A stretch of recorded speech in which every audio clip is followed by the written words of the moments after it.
WhatsApp dari mertua part 2. Assalamualaikum warahmatullahi wabarakatuh. Apa kabar bunda? Semoga Allah selalu memberikan kebahagiaan. Maafkan Mila juga ya bu, kalau selama ini Mila tidak bersikap baik kepada ibu. Ucapku. Iya nak, ibu tahu.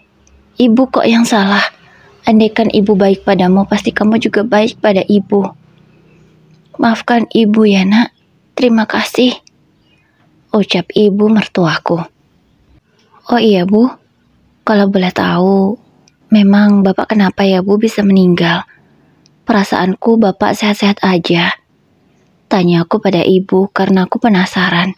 Sebab seminggu lalu ibu belum sempat menceritakannya. Dan aku tidak enak menanyakannya karena suasana masih sangat sedih. Jadi malam itu begini Mila ceritanya. Ibu mulai menceritakan apa yang terjadi. Dan Mas Dimas pun kini sudah duduk di sampingku. Iya bu, gimana ceritanya? Tanya Mas Dimas penasaran juga. Malam itu, ibu ngambek sama bapak. Karena bapak mau jual tanah tapi gak ngomong dulu ke ibu. Jual tanah? Ucap Mas Dimas. Iya, bapakmu mau jual tanah sawah miliknya yang 2 hektar itu. Dan dia gak ngomong sama ibu. Alasannya karena selalu gagal panen. Jadi mau dia jual saja. Ibu sayang sama tanah itu kalau dijual. Karena nanti mau dapat penghasilan dari mana kalau sawah itu dijual. Tapi bapak malah bilang, buat buka usaha saja daripada gagal panen terus malah rugi. Tapi ibu rasa keputusan itu gak benar, sehingga ibu ngambek sama bapak. Dan ibu gak masakin makanan untuk bapak malam itu. Ibu pikir bapak gak akan kenapa-napa.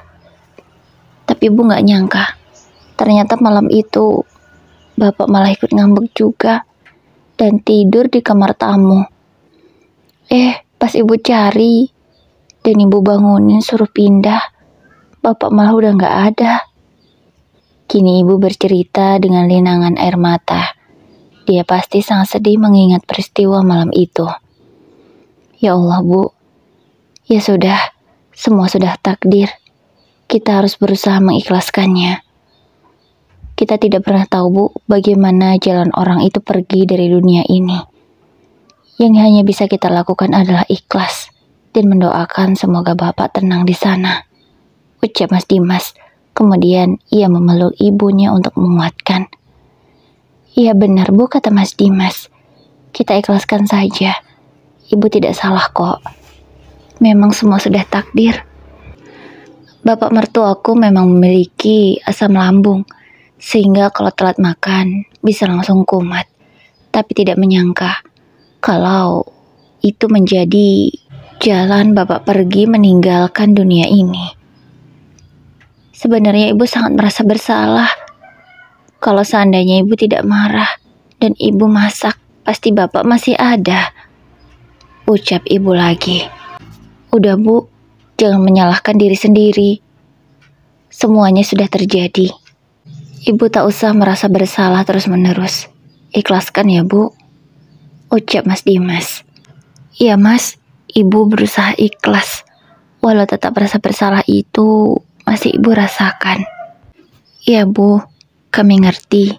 Ibu yang sabar ya. Oh ya bu, ayo makan. Aku udah selesai masak. Ucap Mas Dimas. Iya, hari ini Mas Dimas yang masak. Karena aku semalaman bergadang. Sebab perutku terasa mual. Hingga aku tak bisa tidur. Dan setelah sholat subuh tadi, aku baru bisa tidur. Jadilah walau hanya 2 jam saja. Kamu kok terlihat pucat, Mil? Kamu kenapa? Tanya ibu. Gak tahu nih bu, dari tadi malam aku mual-mual terus. Sampai gak bisa tidur. Jawabku. Kamu udah datang bulan belum? Tanya ibu. Aku mengingat-ingat kapan terakhir aku datang bulan. Iya bu, aku kayaknya belum datang bulan. Jangan-jangan, ucapku menggantung. Coba kamu tes saja, mana tahu positif. Iya bu, sebentar. Aku segera menemui Mas Dimas yang ada di dapur, karena dia tadi ke dapur duluan untuk menyiapkan sarapan kami. Mas, aku udah telat datang bulan. Kemungkinan aku hamil deh mas, ucapku pada suamiku itu. Mendengarnya Mas Dimas langsung tersenyum. Jangan-jangan iya dek, nanti mas belikan test pack ya, tapi kita sarapan dulu. Pasti kamu udah lemes banget kan? Karena semalaman muntah terus, ucap suamiku. Iya mas. Aku segera ikut duduk di meja makan. Tak lama kemudian ibu datang dan ikut sarapan. Setelah selesai sarapan, Mas Dimas segera keluar dan mencarikan test pack untukku.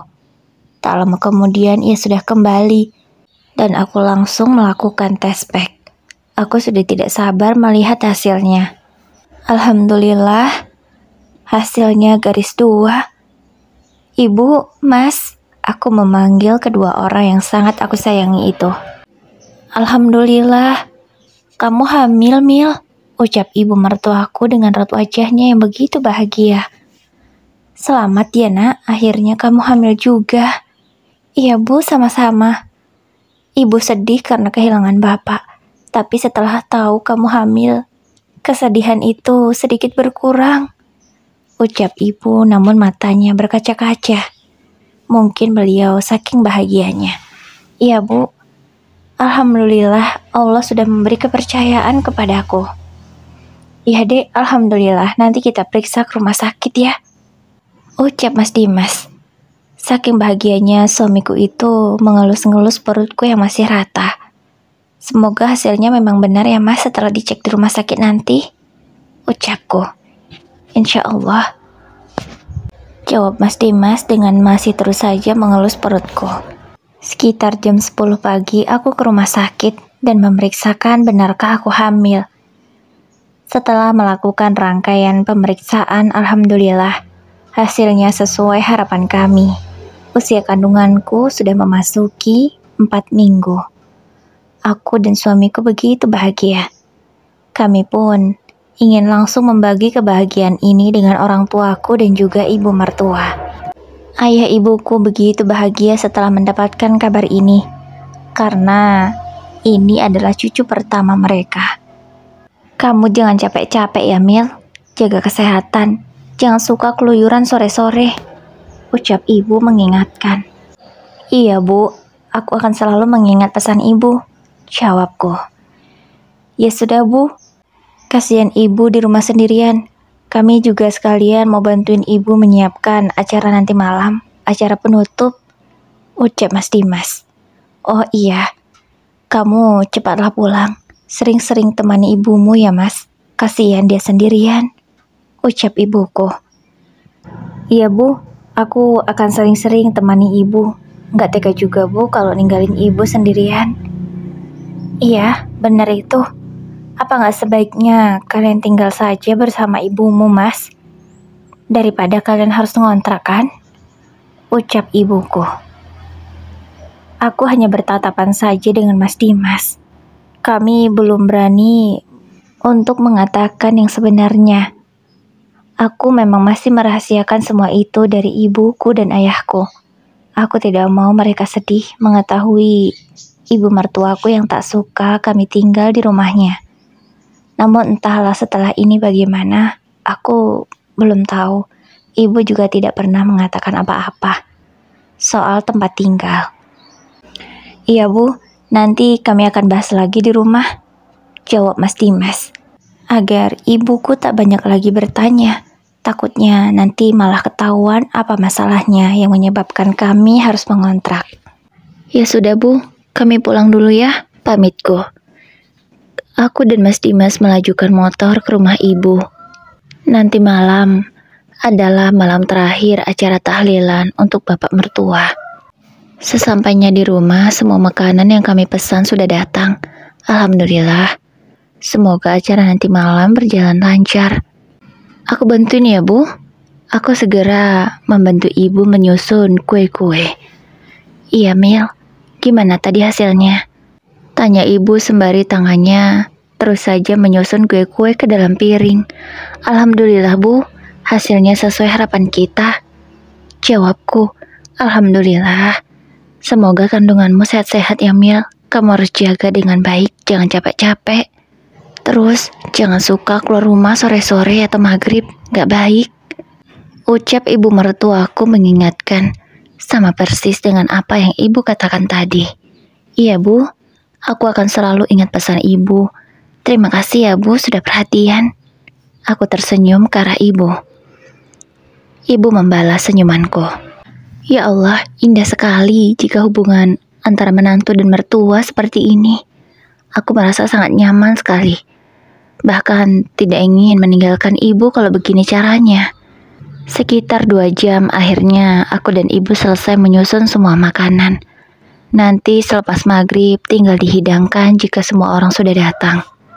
Mila, Dimas, sini dulu nak, panggil ibu. Aku dan suamiku segera menemui ibu di ruang tamu.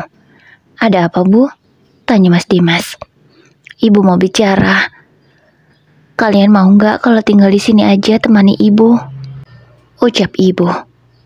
Beneran ini bu? Tanya Mas Dimas yang tidak percaya. Beneran lah mas, masa ibu bohong? Jawab ibu. Alhamdulillah, akhirnya ini keluar juga dari mulut ibu. Sudah Dimas tunggu-tunggu dari kemarin. Ucap suamiku itu. Emang kamu nunggu kalau ibu ngomong ini? Tanya ibu. Iya bu, aku sangat menunggu sekali momen ini. Sebenarnya aku tak tega jika harus meninggalkan ibu sendirian di rumah ini. Makanya aku pengen temani ibu. Tapi kalau bukan dari mulut ibu sendiri yang berkata, aku gak berani bu. Aku gak mau berdebat. Jawab Mas Dimas jujur. Ya Allah mas, segitu amat kamu. Maafin ibu ya, kemarin ibu egois. Ibu terlalu menuruti keinginan ibu. Sehingga ibu tega mengusir anak ibu sendiri dari rumah. Kini ibu menangis lagi. Udah bu, jangan nangis. Gak apa-apa kok, kami ngerti. Udah ya bu, jangan sedih. Besok, Dimas sama Mila akan ambil barang-barang. Dan kami akan tinggal di sini temani ibu. Jawab suamiku. Aku hanya tersenyum melihat mereka berdua. Damai sekali rasanya. Kalau antara anak dan ibu bisa seperti ini akrabnya. Ya Allah, kupikir aku akan menderita tahun-tahunan. Ternyata kurang dari 6 bulan saja semuanya sudah baik. Aku sangat bersyukur sekali. Semoga setelah ini kehidupan kami semakin baik. Maghrib pun tiba. Aku tak diperbolehkan melakukan apapun. Aku disuruh duduk saja oleh ibu. Karena ada juga beberapa tetangga yang membantu. Alhamdulillah, acaranya berjalan lancar. Ini adalah malam terakhir. Semoga doa-doa kami semua dikabulkan oleh Allah dan Bapak tenang di sana.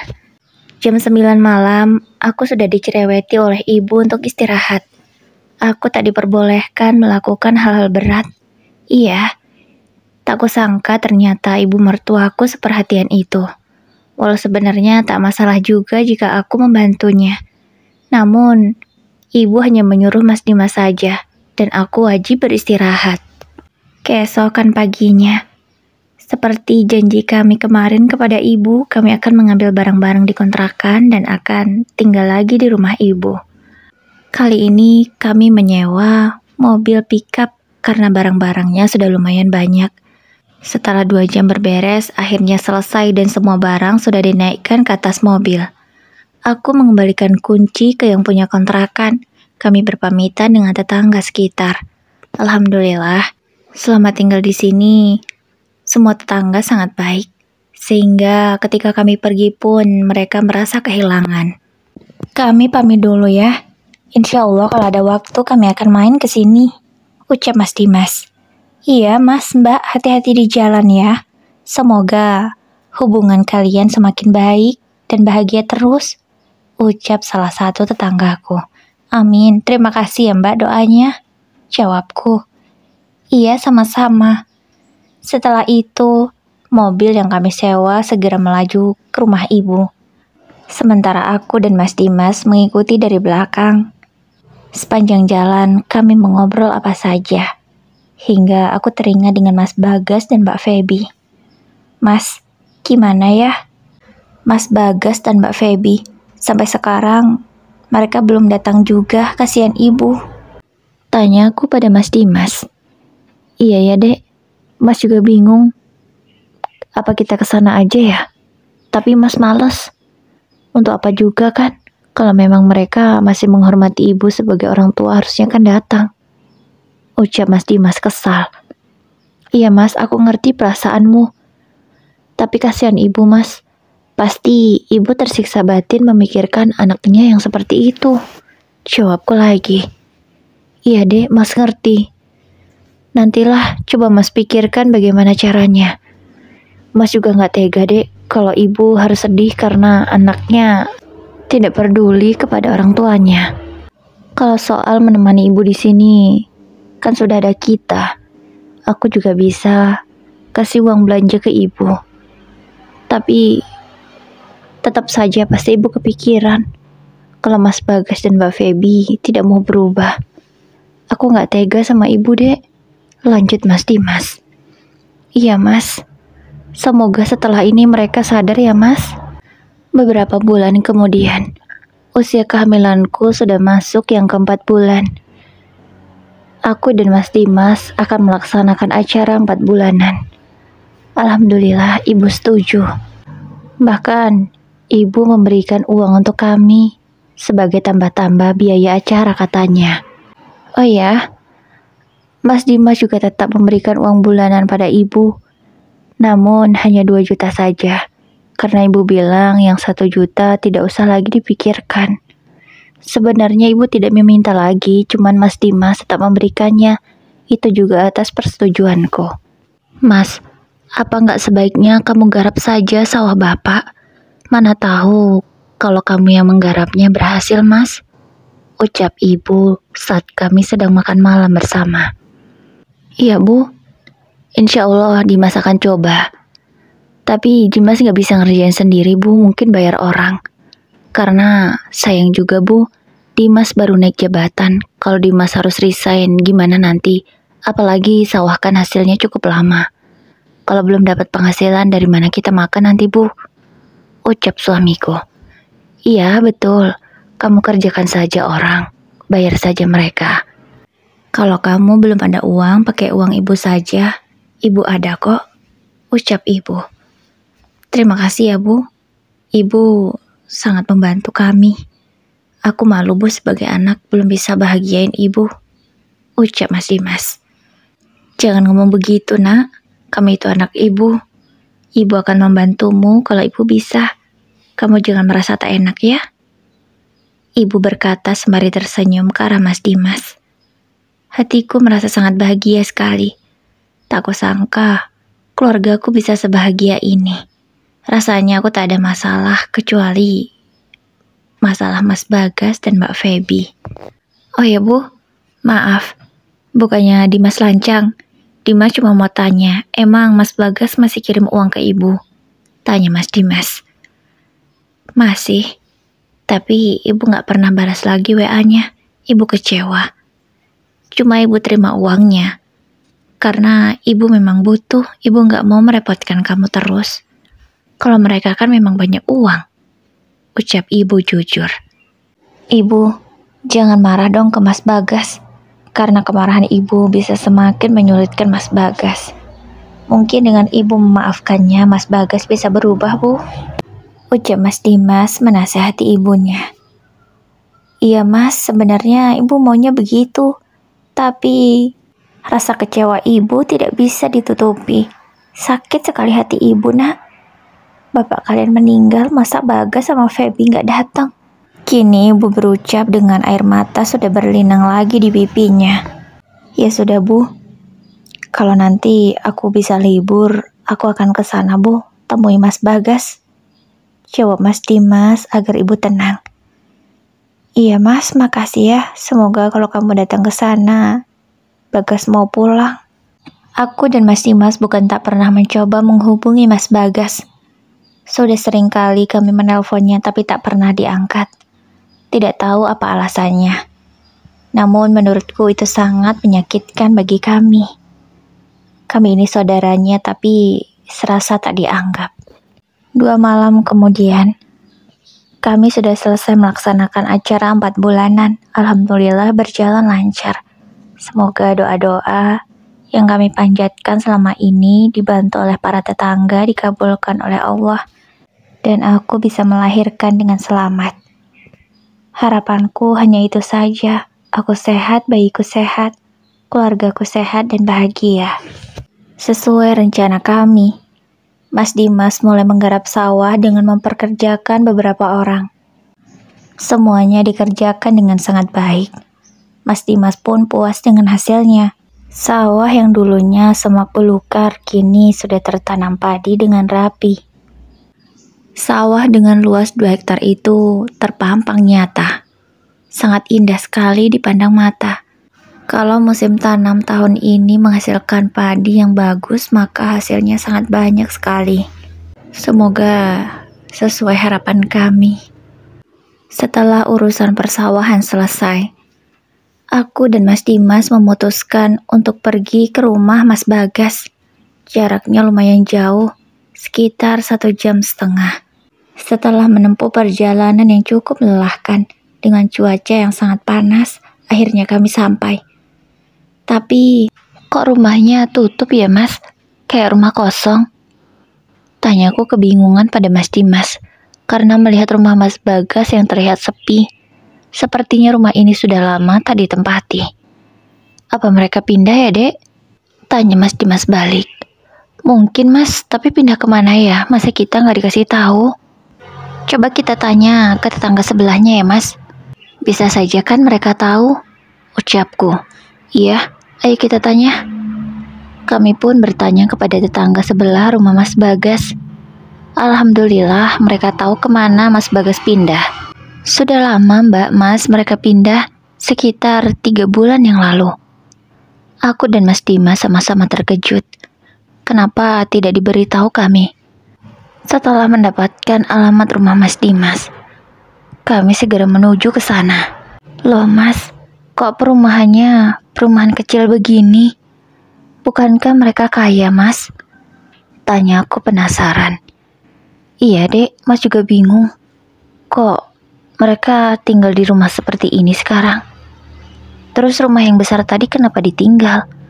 Dijual kah? Atau bagaimana? Kami berdua sama-sama kebingungan. Kita tanya aja deh Mas ke Mas Bagas nanti daripada kita menduga-duga. Akhirnya kami sudah sampai di rumah Mas Bagas. Pintu rumahnya tertutup, tapi sepertinya ada orangnya karena ada motor di depannya. Assalamualaikum, ucap Mas Dimas sembari mengetuk pintu. Tak lama kemudian ada yang membukanya dari dalam. Waalaikumsalam. Mas Bagas terkejut melihat kami berdua. Mas, kamu sehat? Tanya Mas Dimas. Karena penampilan Mas Bagas sangat berbeda, tidak seperti biasanya. Badannya pun terlihat kurus. Kamu kenapa Mas? Kamu sakit ya? Tanya Mas Dimas. Ayo masuk Mas, kita bicara di dalam. Ajak Mas Bagas. Kami berdua pun ikut masuk. Kamu lagi hamil ya Mil? Tanya Mas Bagas karena melihat perutku yang buncit. Iya Mas, aku lagi hamil. Sekarang sudah yang ke-5 bulan, jawabku. Oh, baguslah. Alhamdulillah. Mas, kamu belum jawab pertanyaanku. Jangan mengalihkan pembicaraan. Kamu kemana tidak pulang saat Bapak meninggal? Tega kamu Mas, kamu pikir uangmu bisa membeli semuanya? Mas Dimas terlihat sangat emosi. Dia tidak bisa membendungnya lagi. Maafin aku Dek. Aku bukannya gak mau pulang, tapi keadaanku lagi gak baik-baik saja. Waktu Bapak meninggal, aku lagi proses cerai dengan Feby. Rumah tanggaku hancur. Bahkan aku gak punya uang untuk pulang. Rumah ini saja memang sudah kubeli saat aku masih jaya. Mungkin, kalau aku tak punya rumah ini, aku sudah jadi gelandangan. Mas Dimas semakin bingung dengan penjelasan Mas Bagas. Tolonglah Mas ceritakan dari awal, biar aku mengerti apa masalah kalian.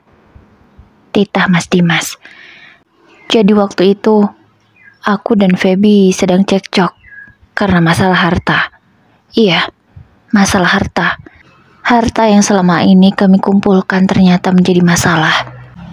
Kupikir hidup kami akan bahagia dengan banyaknya harta. Ternyata, dugaanku salah. Bahkan Feby malah selingkuh dengan pria lain. Alasannya karena aku sibuk. Padahal aku begini juga karena ingin semakin banyak mengumpulkan harta. Itu juga atas permintaannya. Tapi dia malah selingkuh dengan pria lain. Hingga akhirnya aku murka dan memutuskan untuk bercerai. Tapi gilanya, semua aset atas nama Feby. Dan dia menikmatinya dengan selingkuhannya itu. Tapi kini semua sudah terbalas. Feby dan selingkuhannya sudah ditangkap polisi. Karena mereka menjalankan bisnis yang tidak baik. Sehingga merugikan negara. Jelas Mas Bagas. Itu membuat kami berdua sangat terkejut. Tidak menyangka ternyata Mas Bagas mengalami masalah yang sebesar ini. Lalu kenapa Mas, kalian tidak menceritakan pada kami? Emang kalian gak anggap kami keluarga lagi? Ucap Mas Dimas. Bukan aku gak mau bercerita, aku gak mau kalian kepikiran aja sama masalahku. Tapi Mas, kamu masih bisa kirim uang ke ibu? Berarti uangmu masih banyak dong? Tanya Mas Dimas karena merasa bingung. Sebab keadaannya yang sekarang sangat memprihatinkan. Tapi dia masih bisa kirim uang terus ke ibu. Iya, itu sisa tabungan yang masih aku punya. Aku sengaja melakukan itu agar ibu tidak kepikiran. Jadi pokoknya uang yang ada harus tetap aku kirim terus ke ibu. Aku cuman gak mau ibu sedih kalau tahu aku seperti ini. Jelas Mas Bagas lagi. Tapi aku hanya tinggal bisa 3 bulan lagi kirim uang ke ibu. Setelah itu uangku sudah habis. Ya Allah Mas, kamu kenapa Mas sampai segitunya? Seharusnya kamu gunakan uang itu saja untuk merintis usaha lagi Mas, bukannya begini. Ucap suamiku. Iya aku tahu, tapi aku tidak mau buat ibu kepikiran. Aku sangat menyayangi ibu. Aku gak mau dia kecewa. Karena yang aku tahu, selama ini yang ada di pikiran ibu hanya uang. Kalau sudah kasih uang, pasti dia tenang dan tidak akan sibuk. Makanya, aku sengaja seperti ini, ya biar ibu gak kepikiran. Dan ibu sudah mendapatkan uang, pasti dia tenang kan? Ucap Mas Bagas. Kamu salah Mas. Ibu memang bersyukur kamu bisa kasih dia uang. Tapi dengan kamu tidak hadir sudah berapa bulan ini, membuat ibu sedih dan kepikiran terus Mas. Apalagi saat bapak meninggal kamu gak datang. Ibu benar-benar terpukul Mas. Belum lagi dia harus sedih kehilangan bapak. Ditambah lagi ibu harus sedih karena kamu tidak datang. Apa iya begitu? Bukannya selama ini ibu yang penting uang? Ucap Mas Bagas merasa tidak percaya. Ibu sudah berubah Mas. Dia gak seperti dulu lagi. Sekarang ibu sudah baik. Beliau tidak lagi memikirkan soal uang. Yang ibu mau anak-anaknya kumpul dan bisa menyayanginya Mas. Itu yang selalu ibu katakan pada kami. Ya Allah, jadi aku sudah salah selama ini menilai ibu. Kupikir ibu masih tetap sama seperti dulu. Yang penting uang, maka dia tidak akan peduli dengan apapun. Ucap Mas Bagas merasa menyesal. Sudahlah Mas, tak perlu kamu menyesal. Yang penting sekarang, kamu pulang ya Mas, temui ibu. Kasihan ibu Mas. Dia pasti bahagia kalau kamu pulang. Hanya kamu kebahagiaannya Mas. Ucap Mas Dimas lagi. Tapi kalau aku pulang dengan keadaan seperti ini, apa ibu gak sedih? Pasti ibu sedih Mas. Tapi ibu pasti akan lebih bahagia kalau ibu bisa ngelihat kamu. Ucap suamiku lagi. Sepanjang mereka berdua mengobrol, aku hanya diam. Aku juga tidak tahu harus berkata apa. Karena memang itu obrolan antara kakak dan adik. Tapi sejenak kami teringat. Di mana anak-anakmu Mas? Kok mereka gak ada di sini?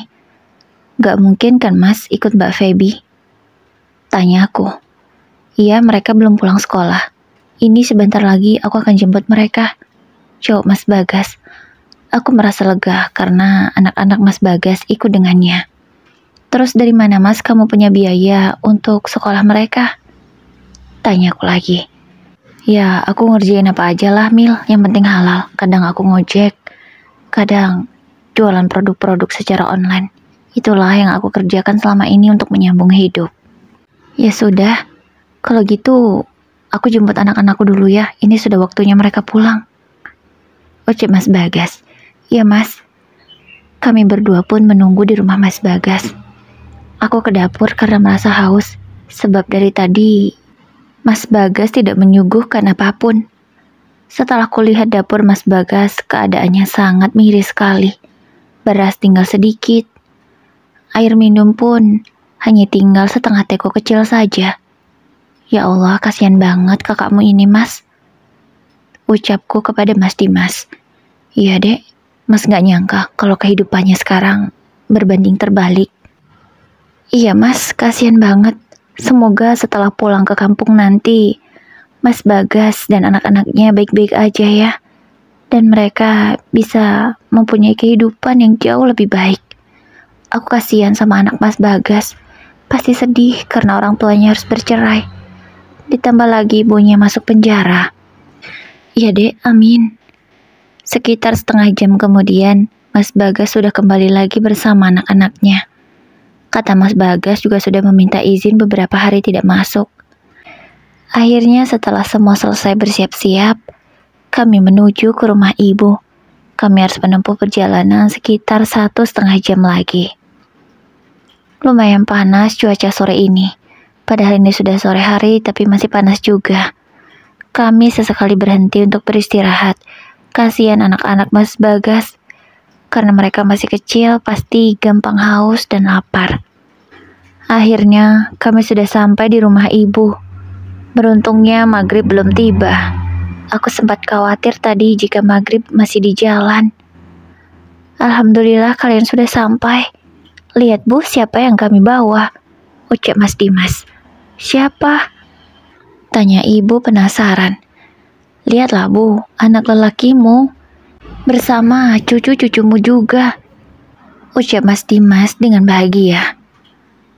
Sedetik kemudian, Friska dan Justin langsung berlari ke arah neneknya, memeluk ibu dengan begitu erat. Ibu sangat terharu, beliau pun sampai menangis. Ibu juga memeluk Mas Bagas dengan erat. Sejuta pertanyaan langsung ibu lontarkan kepada anak sulungnya itu. Mas Bagas dengan hati-hati bercerita semuanya ke ibu, dibantu juga oleh Mas Dimas. Sedangkan aku menemani keponakanku itu bermain sambil memakan cemilan. Mereka terlihat sangat bahagia sekali. Kasihan sekali mereka. Masih kecil tapi harus menghadapi hidup yang begitu berat. Kalian mau gak tinggal di sini? Tanya aku pada kedua keponakanku. Mau Bi, kami mau banget. Kami lebih senang tinggal di kampung daripada di kota. Jawab Friska. Alhamdulillah kalau kamu senang. Kalau kamu Justin gimana? Mau gak tinggal di sini? Tanyaku pada Justin yang masih asik memakan cemilannya. Dia hanya mengangguk-angguk saja karena mulutnya penuh dengan makanan. Alhamdulillah, semoga mereka betah. Karena rencananya setelah ini Mas Bagas juga akan mengurus perpindahan sekolah mereka. Mas Bagas juga akan menjual rumahnya yang ada di sana, sehingga bisa untuk modal usaha dia di sini. Suasana makan malam kali ini benar-benar berbeda. Suasananya semakin hangat dengan anak-anak ibu mertua yang semuanya kumpul, ditambah lagi dengan cucu-cucunya yang begitu lucu, yang sesekali mereka berdebat soal makanan, kadang berebut, kadang tak suka jika makan ini dan itu, menggemaskan sekali. Bibi, sebentar lagi adiknya lahir ya? Tanya Friska dengan polosnya. Iya, kalian tungguin ya, kalian seneng gak punya adik baru? Tanya aku pada mereka berdua. Seneng dong Bi, asik nanti kita bisa main bareng, ucap Justin. Iya, alhamdulillah kalian doain ya, semoga lancar semuanya, ucapku dengan senyum ke arah mereka. Semenjak mereka tinggal di sini, aku merasa menjadi ibu pengganti mereka. Karena kata Mas Bagas selama ini, Justin dan Friska tidak mendapatkan perhatian seutuhnya dari Mbak Feby, karena ibunya itu selalu sibuk bekerja. Alhamdulillah, jika mereka bisa merasakan kasih sayang seorang ibu meskipun itu bukan dari ibu kandung mereka sendiri. Ibu mertua juga memberi perhatian yang lebih kepada kedua cucunya, karena merasa sangat prihatin dengan keadaannya. Beberapa bulan kemudian, aku sudah melahirkan anak pertamaku yang berjenis kelamin laki-laki. Alhamdulillah aku bisa melahirkan secara normal. sehingga aku lebih cepat pulih. Padi yang kami tanam pun saatnya panen. Alhamdulillah kali ini kami tidak gagal lagi. Semua padi yang kami tanam menghasilkan padi yang sangat bagus kualitasnya. Meskipun ada sedikit padi yang rusak, tapi itu tidak seberapa daripada yang berhasil. Alhamdulillah, rezeki selalu lancar mengalir. Mas Dimas yang sudah naik jabatan, gajinya juga naik. Belum lagi Mas Bagas yang kini sudah memulai membuka usahanya, yaitu berjualan sembako. Di kampung ini memang sudah banyak toko, tapi rezeki sudah ada yang mengatur. Pasti akan mendapatkan pelanggannya sendiri-sendiri nanti. Padi yang kami tanam pun sangat banyak sekali hasilnya, dan tidak habis jika dimakan sendiri. Kami sampai menjual beras itu di toko Mas Bagas. Alhamdulillah, semuanya bisa bekerja sama dengan baik. Per 3 bulan sekali kami juga mengunjungi Mbak Feby di penjara, karena kami tak mau jika anak-anaknya sampai melupakan wanita yang sudah melahirkannya itu, walau bagaimanapun keadaannya. Mbak Feby berkata menyesal selama ini menyia-nyiakan Mas Bagas. Dia meminta maaf pada mantan suaminya itu. Alhamdulillah, meskipun mereka bercerai, tapi keduanya masih kompak dalam mengurus anak. Mbak Feby juga meminta maaf pada anak-anaknya karena selama ini kurang memberi perhatian. Kehidupan keluarga Mas Dimas semakin membaik. Masalah ekonomi sudah teratasi. Toko Mas Bagas juga semakin ramai pembeli, walau saingan sangat ketat. Tapi ya itu kembali lagi, rezeki sudah diatur, sudah terukur, jadi tidak mungkin tertukar. Semoga yang mendengarkan cerita ini tetap semangat apapun masalahnya. Karena sejatinya masalah yang kita hadapi adalah jalan menuju kesuksesan. Terus semangat ya, jangan lupa tersenyum. Kami sekeluarga yang memang saat itu sedang berkumpul tiba-tiba terdiam karena suara notifikasi HP-ku. Aku segera melihat mana tahu ada yang penting. Ternyata itu WA dari ibu mertua. Aku merasa terkejut kenapa ibu mertua harus WA padahal kami sedang berkumpul bersama. Pikiranku menjadi takut. Aku takut jika WA itu seperti dulu, WA yang tak mengenakkan di hatiku. Namun setelah aku buka ternyata isinya membuatku tersenyum. Terima kasih ya Mila, kamu sudah menjadi menantu, istri, dan bibi yang baik untuk keluarga ibu. Terima kasih, kamu berkah bagi keluarga ibu. Begitulah isi pesan dari ibu mertuaku. Aku merasa sangat terharu, bahkan mataku ini sampai mengembun karena saking terharunya. Suamiku yang melihatku hampir menangis langsung bertanya, "Kamu kenapa, Dek?" tanyanya. "Lihat ini Mas, ada yang WA aku malam-malam begini." Aku segera memberikan HP itu kepada Mas Dimas, dan dia tersenyum setelah membaca isinya. "Ibu, ada-ada saja. Kenapa tidak ngomong langsung?" Kami pun tertawa bersama.